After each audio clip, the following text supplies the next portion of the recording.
The worst is yet to come. IMF issues stark recession warning. Here are 3 reasons why the US dollar is so strong.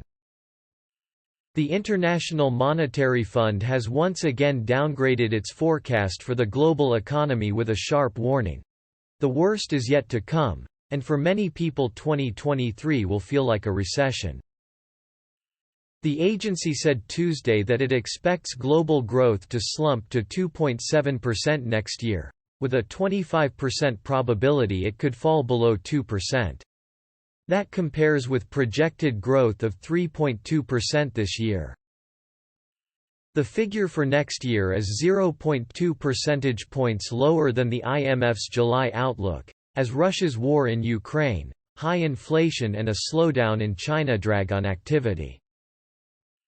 More than a third of the global economy will contract this year or next, while the 3 largest economies, the United States, the European Union, and China, will continue to stall, said Pierre-Olivier Gorenches, the IMF's chief economist. The prospects for the global economy as outlined by the IMF are the 3rd weakest since 2001.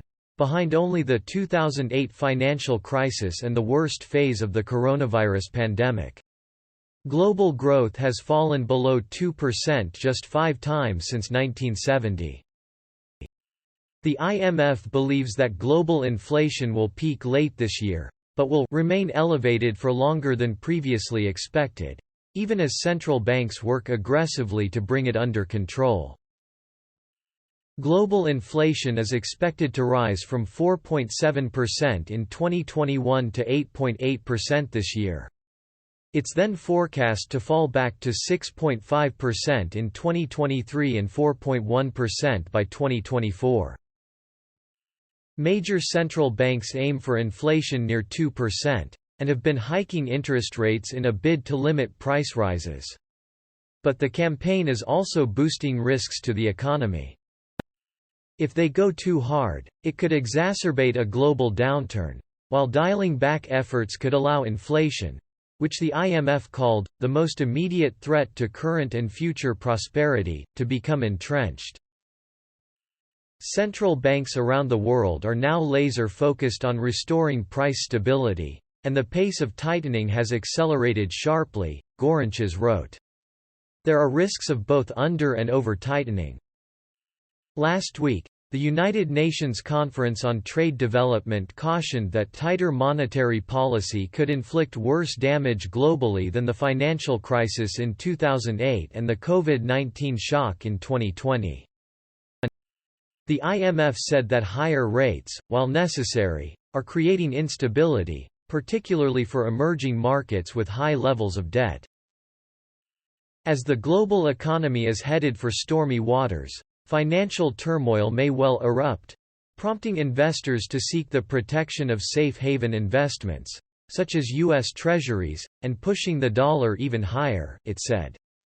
Now is the time for emerging market policymakers to batten down the hatches. The latest forecasts included some notable downgrades for big economies.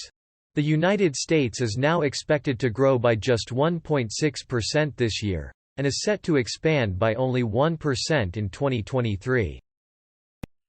Growth in China has also been revised lower, to 3.2% in 2022 and 4.4% in 2023. The IMF called out the lingering effects of attempts to contain the spread of coronavirus and the rapid weakening of the property sector, which it said accounts for about 1/5 of the country's economic activity. Given the size of China's economy and its importance for global supply chains, this will weigh heavily on global trade and activity, the IMF said.